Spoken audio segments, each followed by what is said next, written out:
শুনতে পাচ্ছেন আপনি? দাদা আসিফ ভাই? হ্যাঁ, জি আমি শুনতে পাচ্ছি। আপনি শুনতে জি, পাচ্ছেন? জি, আমি শুনতে পাচ্ছি। আপনার প্রশ্নটি রাখুন। আম আচ্ছা, আম ইসলামকে আপনারা কি হিসেবে দেখেন আসাদ ভাই? মানে ইসলাম কি একটা ধর্ম বা এটা কি আইডিওলজি? এটা পলিটিক্যাল? পলিটিক্যাল প প আ এটা একটা পলিটিক্যাল উইং হিসেবে আমি মনে করি। কেন ভাইয়া এটা? এটা একটু এইটা অ আমিও তো এইটা মনে করি কিন্তু কেন এটা? মানে আপনি কেন? এইটা কারণ আপনি কেন এইটার উত্তর হচ্ছে যে ইসলাম। এটার ১ম এবং শেষ উত্তর তো ইসলাম। আপনি ইসলামের আ এ ব্যা সংখ্যা মানে তাদের অনুসারী বানানোর পদ্ধতি দেখেন, রাষ্ট্র পরিচালনার জন্য যে জি, তথাকথিত বিধিবিধান দেওয়া হয়েছে, এই টোটাল জিনিসটাই আপনি দেখেন। কিভাবে আপনি পরিচালনা করবেন, কেমনে দখল করবেন, কেমনে ছিনায়ে নেবেন। আ এই প্রতারণা সবকিছু বিস্তারিতভাবে বলা যায়। কিন্তু আপনি ইসলামের মূল ভিত্তিগুলো দেখলে আপনি বুঝতে পারবেন এটা একটা পলিটিক্যাল আইডিওলজি বলা যাবে। আ আ আ এখন আইডিওলজি না, পলিটিক্যাল একটা যেটা হুম। আমার মনে হয় সেটা হচ্ছে ঠিকই মানে ওই যে নাজিজমের মতো। যে তারা লাইক ১ম এ আপনার ধর্মটাকে সুপ্রিমেসি যেমন কি মহম্মদ মনে করত যে কি ও ইসমাইলের বংশধর। তারপর যে সে সবচেয়ে সেরা এরকম ধরনের জিনিসগুলো আছে। যার কারণে মানে অনেক পলিটিক্যাল এলিমেন্ট আইডিওলজি অনেক এলিমেন্ট আছে হ্যাঁ, হ্যাঁ। যেগুলো থেকে এই আপনি স্পষ্ট পলিটিক্যাল হতে পারবেন। আর একটা কথা মাসুদ ভাইয়ের কাছে যে কি ওই যে মাকরু হালাল আর হারাম নিয়ে আমার প্রশ্নটা। তো সেটার মধ্যে ডিফারেন্টটা কি এগুলোর মধ্যে? আপনার প্রশ্নটা আমি বুঝিনি, দয়া করে কি আরেকবার করবেন? হ্যাঁ, মাকরু, হালাল আর হারাম এগুলোর মধ্যে ডিফারেন্টটা কি মাকসুদ ভাই? ও আচ্ছা আচ্ছা।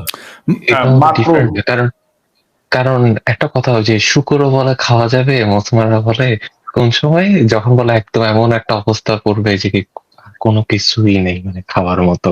তখন তো তাহলে তো সেটা তো মানে কিরকম জিনিসটা? বুঝি না এটা। মাথায় আসে না। হ্যাঁ, আপনি প্রথমে প্রশ্ন করেছেন মাকরু নিয়ে, তারপর হচ্ছে হ্যাঁ, হালাল হয়ে নিয়ে, তারপর হচ্ছে হারাম নিয়ে। জি, জি। তিনটা সম্পূর্ণ ভিন্ন ভিন্ন অর্থ প্রকাশক, এবং তিনটা আমি একের পর এক বলছি আর কি। হুম। এবার প্রথমে চলে যে মাকরু। মাকরু মানে হচ্ছে অপছন্দনীয় বা নিন্দনীয় বা অপছন্দনীয়, এই অর্থে আসে। ইসলামী শরীয়তের পরিভাষায় মাকরু হচ্ছে এমন কোনো কাজ যে কাজটা আপনার আল্লাহ অপছন্দ করেন, যে কাজটা করা উচিত না। এই মাকরু আবার দুই প্রকার।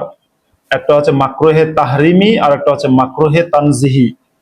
মাকরুহে তাহরিমি হচ্ছে এমন মাকরুহ, যে মাকরুহ হচ্ছে আপনার ইয়ে কি বলে যেটা হারামের কাছাকাছি, মানে যেটা করলে গুনাহ হবে, যেটা করলে মোটামুটি গুনাহ হবে, পাপ হবে, এটা হচ্ছে মাকরুহে তাহরিমি। আর মাকরুহে তানজিহি হচ্ছে এমন মাকরু কাজ যেটা না করা উত্তম, কিন্তু যদি কেউ করে ফেলে তাহলে গুনাহ হবে না। মানে না করাই ভালো, যদি করে ফেলে তাহলে গুনাহ হবে না, এটাকে বলে মাকরুহে তানজিহি। আর মাকরুহে তাহরিমি তো আমি বললাম, যেটা না করা উত্তম এবং করলে গুনাহ হবে, কিন্তু সেটা হারামের মতো গুনাহ হবে না। এরপর আমি যে হালাল। হালালও হচ্ছে ইসলামী শরীয়তের একটা পরিভাষা। হালাল শব্দের অর্থ হচ্ছে বৈধ বা উপকারী, বা আপনার আহ, কোনো কিছু পতিত হয় কোথাও এমন কোনো বস্তু। যাই হোক, এখন হালাল বলতে সাধারণত বোঝানো হয় যে ইসলামী শরীয়ত যেটাকে নিষেধ করেনি, ইসলামী শরীয়ত যে কাজ করাকে নিষেধ করেনি, বা যে কথা বলাতে নিষেধ করেনি, বা যে আমল করাতে নিষেধ করেনি, বরং সেটা মানে করলে কোনো পাপ হবে না, এবং না করলেও কোনো পাপ হবে না। যেমন ধরুন ভাত খাওয়া হালাল, চিংড়ি মাছ খাওয়া হালাল, আবার ধরুন যে মাংস খাওয়া হালাল। এখন এগুলো সব হচ্ছে হালাল। অর্থাৎ কোন মাংস খাওয়া হালাল? যে মাংস মানে যে প্রাণী জবাই করার সময় আল্লাহর নাম নেওয়া হয়, সেই হালাল, এই ধরনের হালাল আল্লাহর নাম যদি নেওয়া হয় সেটা খাওয়া হালাল। এটা হচ্ছে এগুলোকে মানে শরীয়তের পরিভাষায় যেটা নিষেধ করা হয়নি সেগুলোকে হালাল বলা হয়, যদিও এটার আরো অন্যরকম অর্থ কেউ ফিকাহের পরিভাষা থেকে আমি বলছি না, আমি বলছি সাধারণ জনগণের বোঝানোর সুবিধার জন্য। বুঝতে আর পারছি। হারাম কাকে বলে? মানে হালাল মানে হচ্ছে সোজা কথা বৈধ, যা কিছু ইসলামে বৈধ সেটাই হালাল। আর হারাম হচ্ছে অবৈধ। মানে হালালের ঠিক বিপরীত বা হালালের ঠিক প্রতিশব্দ হচ্ছে হারাম। হারাম হচ্ছে যা কিছু অবৈধ, যা কিছু নিষিদ্ধ, যা কিছু আপনার করলে কবিরা গুনাহ হয় বা বড় পাপ হয়। সুতরাং মাকরুহে ওই যে আমি একটু আগে বলেছিলাম মাকরু কি, মাকরু হচ্ছে অপছন্দনীয় কাজ। মাকরুহে তাহরিমি যেটা, মানে যে ধরনের মাকরু কাজ করলে পাপ হয়, গুনাহ হয়, তার চেয়ে এক ধাপ উপরে হচ্ছে হারাম। মানে হারাম হচ্ছে নিষিদ্ধের চূড়ান্ত স্তর, যে একেবারে চূড়ান্ত ভাবে নিষিদ্ধ, কোনোভাবেই এটা করা যাবে না, সে ধরনের কাজকে ইসলামে হারাম বলে। যেমন মদ্যপান করা, মদ্যপান করা ইসলামে হারাম। শুয়োরের মাংস খাওয়া হারাম।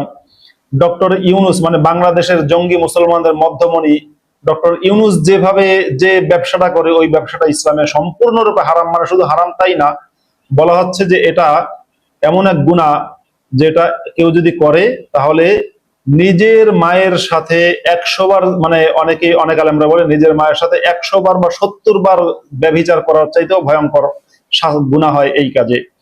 ডক্টর ইউনূস এই কাজ করেই পয়সাওয়ালা হয়েছে, নোবেল পুরস্কার পেয়েছে, সবই করেছে, প্রধান ওটা হালাল, উপদেষ্টাও হয়েছে, আবার ওটা হালাল, বাংলাদেশের মুসলমানরা তাকে পূজাও করে। হ্যাঁ, এখন ওটা কিন্তু হালাল, হারাম আবার হালাল হয়ে গেছে। হ্যাঁ, ওটা হালাল। জি, জি, অনেক ধন্যবাদ শাহ আপনাকে। আপনার নিশ্চয়ই আপনি উত্তর পেয়েছেন। একটা প্রশ্ন, আচ্ছা সূরা নাসটা তো কোরআনের সবচেয়ে শেষ সূরা, সেটা কি প্রমাণ করে যে মোহাম্মদ মানে যখন বিষক্রিয়া হয়েছিল তখন সে সে মানে ওটার কারণে মারা গেছে? এটা কি একটা প্রমাণ এটা সূরা নাস? দেখেন কিছু কিছু হাদিসের মধ্যে আছে যে মোহাম্মদ হচ্ছে সূরা নাস অবশ্য ওই কারণে না, সূরা নাস এবং সূরা ফালাক নাজিল হয়েছে মোহাম্মদকে লাবিদ ইবনে আসাম নামে একজন ইহুদি জাদু করেছিল বলে মোহাম্মদ দাবি করেছিল, এবং তারপরে মোহাম্মদ কিছুদিন আগে মানসিক ভারসাম্য হারিয়ে ফেলেছিল। কারণ যেহেতু মোহাম্মদ, আপনি বুঝতেই পারছেন, বিশ্বমানের সিটার, কিছুদিন মানসিক ভারসাম্য হারানোর পরে সাহাবীরা যখন বলে যে হুজুর আপনি কি পাগল হয়ে গেলেন নাকি, তখন মোহাম্মদ আর কি কাউকে না কাউকে দায়ী দায়ী করতে হবে। এখন বর্তমান বিশ্বের যেরকম মুসলমানরা যা কিছু হয় ইসরায়েলকে দায়ী করে, এরকম মোহাম্মদ যা কিছু হয় সবকিছু দায়ী হচ্ছে ইহুদি। ইহুদি একজনকে দায়ী করেছে যে সে হচ্ছে আমাকে জাদু করেছে, সেই জাদুর প্রভাবে নাকি মোহাম্মদ একটু পাগলামি করেছিল। তো ওই কারণে নাকি সূরা নাস এবং ফালাক নাজিল হয়। আর মোহাম্মদ যে বিষক্রিয়ায় যে মারা গেছে একজন নারীর বিষ মেশানো খাদ্য খেয়ে, সেটা হাদিসে আছে, সেটা কতটুকু সঠিক আমি জানি না, বা আমি নিজে এ বিষয়ে নিশ্চিত নই। হতে পারে যে মুসলমানরা বা মোহাম্মদ ইহুদি বিদ্বেষের কারণে এই দাবিটা করেছে, তাকে বিষ খাওয়ানো হয়েছে। আবার হতে পারে যে মোহাম্মদ একে সত্যি সেই ইহুদি নারী বিষ খাইয়েছে।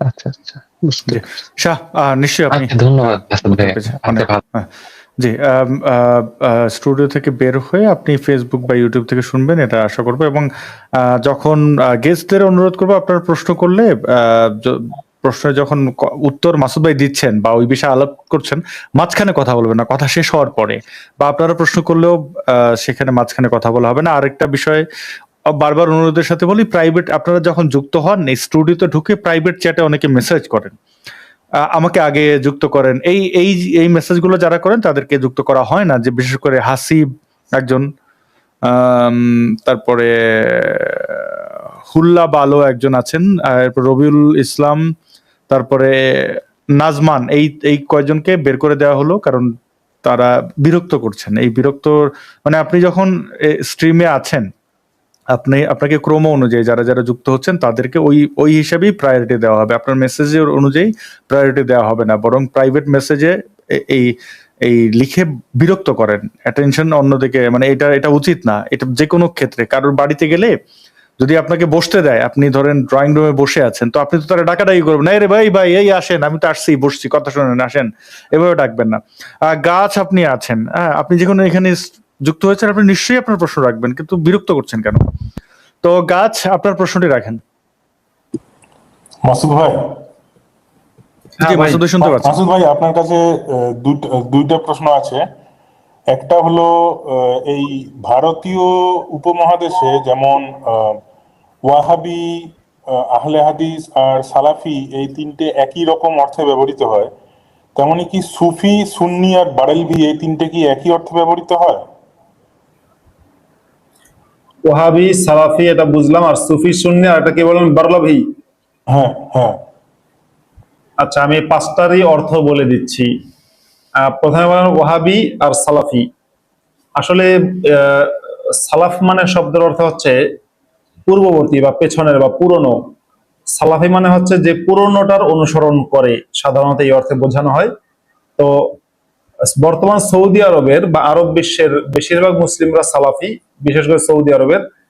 তো এই যে সালাফি মুসলিমরা এরা নিজেদেরকে সালাফি দাবি করে, মানে আমরা অরিজিনাল ইসলামের, যে ইসলাম রাসূল নিয়ে আসছেন সেই পুরনো ইসলাম, সেটার অনুসরণ আমরা করি, এই দাবিটা তারা করে। আর এই সালাফিদের সাথে আবার হানাফিদের একটা মারাত্মক দ্বন্দ্ব রয়েছে। আর আমাদের বাংলাদেশ, ভারত, পাকিস্তান এই তিন দেশের মুসলিমরা যেহেতু ম্যাক্সিমাম মুসলিমরা হানাফি মাযহাবের অনুসারী, সেজন্য সালাফিদের সাথে তাদের রয়েছে বিরাট দ্বন্দ্ব, আকীদাগত দ্বন্দ্ব। এবং সালাফিদেরকে তারা মানে ফেরকায়ে বাতিলা বা বাতিলপন্থী দল মনে করে, সহি ইসলাম পালন করে না, এটাই দাবি করে। তো এই সালাফিদেরকে আমাদের দেশের লোকেরা গালি দিয়ে বলে ওহাবি, কিন্তু সালাফিরা কিন্তু নিজেদেরকে ওহাবি বলে না। বাংলাদেশে অনেক সালাফি হুজুর আছে কিন্তু, যেমন ধরেন আব্দুর রাজ্জাক বিন ইউসুফ, মুজাফর বিন মহসিন, তারপরে আব্দুল্লাহ বিন আব্দুর রাজ্জাক আছে, আরো বেশ কিছু সালাফি হুজুর আছে। আবার ভারতের পশ্চিমবঙ্গে একজন সালাফি হুজুর আছে, ব্রাদার রাহুল। হ্যাঁ, সেই ব্রাদার রাহুলও কিন্তু সালাফি। এই সালাফিরা নিজেদেরকে সালাফি বলে, কিন্তু তাদেরকে অন্যরা গালি দিয়ে বলে ওহাবি। ওহাবি হচ্ছে সৌদি আরবের একজন ব্যক্তি ছিল আব্দুল ওহাব নামে, মোহাম্মদ ইবনে আব্দুল ওহাব। সেই ব্যক্তির অনুসরণ, সেই ব্যক্তি হচ্ছে সহি ইসলামের দাওয়াত দিয়েছিল, সহি ইসলাম প্রচার করেছিল, মানে তার ভাষ্য অনুযায়ী এটা সহি ইসলাম।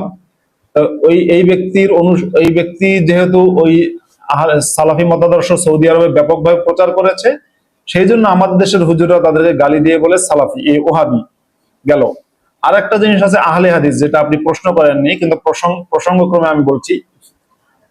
এই সালাফিরা কিন্তু নিজেদেরকে আহলে হাদিসও বলে। আহলে হাদিস মানে হচ্ছে হাদিসের অনুসারী, অর্থাৎ এরা হাদিসের অনুসারী দিয়ে বোঝায় যে রাসূল যে হাদিস বলেছেন আমরা হুবহু সেই হাদিসের অনুসরণ করি, কোনো ব্যক্তির কথা আমরা মানি না, ব্যক্তি পূজা করি না, আমরা হচ্ছে হাদিসের অনুসরণ করি। হানাফিরা যেমন আবু হানিফার কথা মানে, হাদিসের চেয়ে বেশি প্রাধান্য দেয় আবু হানিফাকে, ওরা আবার তা না। এই হিসেবে ওরা নিজেদেরকে সালাফিও বলে, আহলে হাদিসও বলে। এরপর আপনি বলেন সুফি। সুফি বলা হয় একটা মুসলিমদের একটা সেক্ট বা একটা শ্রেণী, যারা আপনার তাসাউফ বা আধ্যাত্মিকতায় বিশ্বাস করে।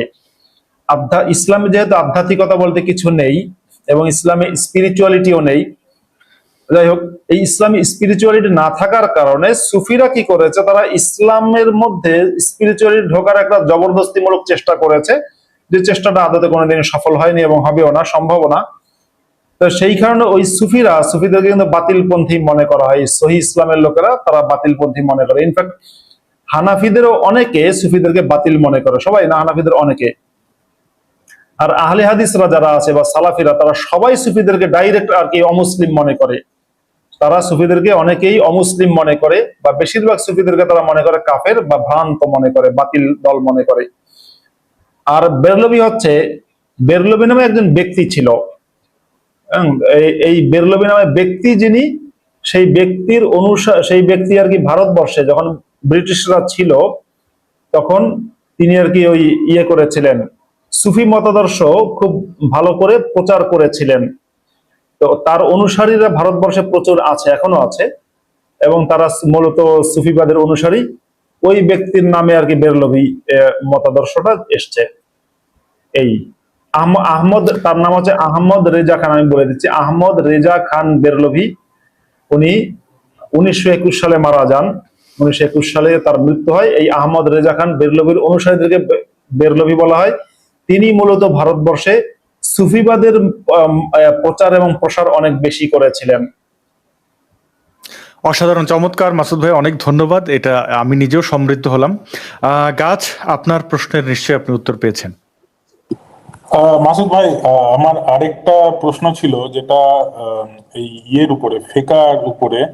এই যে আপনি একবার বলছিলেন না যে যে উগ্র হাগাবেগি, মানে যারা শাহবাগী তাদেরকে আপনি ব্যঙ্গ করে হাগাবাগী বলছিলেন একবার। তো ধরুন কোনো একটা মানে আপনাদের মতো কোনো ইসলামের সমালোচককে কেউ মৃত্যুদণ্ডে দণ্ডিত করলো, তখন এই হাগাবাগীরা বলল না ইসলাম তো ভালো, ইসলাম এসবের কোনো দেয় না, মানে কোনো এসব দেয় না। তো তখন ওই সূরা আলে ইমরানের 7 নম্বর আয়াতে আপনি দেখবেন একটা জায়গা আছে যে কোরআনকে বুঝতে না পেরে অনেকে কোরআনের অপব্যাখ্যা করে। তো কিন্তু এই অপব্যাখ্যাটা কিন্তু ওটার যদি কোনো ব্যাখ্যা দেখেন, ওখানে কিন্তু জেসাসকে রুহু আল্লাহর কালেমাতুল্লাহ বলা হয়েছিল বলে ওইটা ওই ওই ওই আয়াতটা এসেছিল। তাহলে ওই আয়াতটাকে আপনি কিভাবে ব্যবহার করেন, মানে সবসময় বলা হয় যে প্রেক্ষাপট দেখো, যদি প্রেক্ষাপট দেখেই বিচার করা হয় তাহলে এটা কেয়ামত পর্যন্ত তাহলে এই আইন চলবে কি করে? মানে একটা আইন তৈরি হয় কি করে, একটা একটা আয়াতকে আপনি কিভাবে ব্যবহার করবেন? যেমন সূরা তাওবার 5 নম্বর আয়াতটা অনেকে বলে এটা শুধু যুদ্ধের প্রেক্ষিতে তৈরি হয়েছিল, কিন্তু এটা তো শুধু ওই প্রেক্ষাপট বিচার করে করা যায় না। যেমন আলে ইমরানের 7 নম্বর আয়াতটা যে কেউ বলতে পারে যে এটা এরা ভুল ব্যাখ্যা করে এইটার ব্যবহার করছে। আপনার প্রশ্নটা কি? না, আমার প্রশ্নটা ওটাই যে এটাকে কিভাবে আইনে পরিণত করে, যে ওই সূরা আলে ইমরানের 7 নম্বর আয়াতটা কিন্তু জেসাসকে রুহু আল্লাহ বলা হয়েছিল, এরকম সম্ভবত কিছু মাসুদ ভাই হয়তো বলতে পারবেন। সূরা আলে ইমরানের 7 নম্বর আয়াতে কিন্তু জিসাসের কথা নেই, সেখানে আছে তো আপনার এই যে কোরআনের আয়াতের কথা, হুয়াল্লাযী আনজালা আলাইকাল কিতাবা মিনহু আয়াতুন মুহকামাতুন হুন্না উম্মুল কিতাবি ওয়া উখরু মুতাশাবিহাত। তিনি তোমার উপরে কিতাব নাজিল করেছেন যার মধ্যে কিছু সুস্পষ্ট আয়াত সমূহ রয়েছে যেগুলো হচ্ছে কিতাবের মূল বা কিতাবের মা, আর বাকিগুলো হচ্ছে পরস্পর সামঞ্জস্যপূর্ণ। এই ধরনের বক্তব্য আছে, এবং যাদের মনের মধ্যে বক্রতা রয়েছে তারা সামঞ্জস্যপূর্ণ আয়াতের অনুসরণ করে এবং তারা সেগুলোর ব্যাখ্যা করার চেষ্টা করে, অথচ সেগুলোর ব্যাখ্যা আল্লাহ ছাড়া কেউ জানে না। হ্যাঁ, ওইটাই বলছি যে এই যে যাদের মনের মধ্যে বক্রতা রয়েছে, যদি ধরুন কোনো কেউ বলে যে এই মানে আপনাদের মতো লোককে যারা নাস্তিক তাদেরকে কতল করার হুমকি দিল, তো অনেক লোক বলতে পারে যে না, ওরা ইসলাম জানে না, ওদের মনের মধ্যে বক্রতা আছে তাই ওরা এটা করতে যাচ্ছে। তো এই মানে এটাকে কিভাবে ব্যবহার করে, এটাকে দেখেন, আইন তৈরি হয় কি করে একটা এরকম? যারা যারা আমাদেরকে হত্যার হুমকি দেয়, যে সমস্ত মুসলমানরা, তারা মানুষ হিসাবে খুব নিকৃষ্ট, কিন্তু মুসলমান হিসাবে খুবই উৎকৃষ্ট, কারণ তারা হচ্ছে সাচ্চা মুসলমান। এবার যারা বলে তারা ইসলাম জানে না, তাদেরকে বলতে হবে ও আচ্ছা, তাহলে তো মুহাম্মদও ইসলাম জানে না, কারণ একই কাজ তো মুহাম্মদও করেছে। মুহাম্মদ তার সময়ের যারা নাস্তিক ছিল বা তার সময়ের যারা ইসলাম ত্যাগী ছিল, তার সময়ের যারা ভিন্ন মতাবলম্বী ছিল, তাদেরকে বিভিন্ন ভাবে হত্যা করেছে। কখনো যুদ্ধের ময়দানে হত্যা করেছে, কখনো অতর্কিত আক্রমণ চালিয়ে হত্যা করেছে, কখনো গণহত্যা করে হত্যা করেছে, কখনো হচ্ছে ধোঁকা দিয়ে হত্যা করেছে, কখনো পেছন দিক দিয়ে হত্যা করেছে, কখনো ঘুমন্ত অবস্থায় হত্যা করেছে। মানে হত্যাকাণ্ডের যত স্টাইল আছে, যত সুন্দর পদ্ধতি আছে, সবই মোহাম্মদ প্রয়োগ করেছে। তো সুতরাং যদি আজকে ব্লগারদের মানে আমাদেরকে যারা হত্যার হুমকি দেয় বা হত্যা করে, যদি তারা সহি মুসলমান না হয়, তাহলে আব্দুল্লাহর পুত্র মোহাম্মদ সহি মুসলমান না, কারণ একই রকম কাজ আব্দুল্লাহর পুত্র মোহাম্মদও করেছে। সেই যুগের যারা ব্লগার ছিল, সেই যুগের যারা কবি সাহিত্যিক ছিল, তাদের সবাইকেই প্রায় মোহাম্মদ হত্যা করেছে। যারা বেঁচে গেছে তাদেরকে তারা ইসলাম গ্রহণ করেছে তাই বেঁচে গেছে, আর যারা ইসলাম গ্রহণ করেনি তাদের কাউকে মোহাম্মদ ছাড়েনি। কেউ কেউ পালিয়েছে, যেমন উম্মে হানির যে হাজবেন্ড ছিল সে পালিয়েছে, কেউ কেউ পালিয়েছে জান বাঁচিয়ে, কিন্তু বাকি সবাইকে মোহাম্মদ হাতের কাছে যাদের পেয়েছে খুন করেছে। অতএব সহি মুসলমান মোহাম্মদও না। ওদেরকে বলতে হবে ভাই ঠিক আছে, আব্দুল্লাহর পুত্র মোহাম্মদ তিনিও মোটেই সহি মুসলমান না। সহি মুসলমান হচ্ছে একমাত্র আল্লাহ, আল্লাহ ছাড়া কেউই সহি মুসলমান না। ঠিক আছে গাছ, আপনি নিশ্চয়ই আপনার উত্তর পেয়েছেন। অনেক ভালো থাকবেন।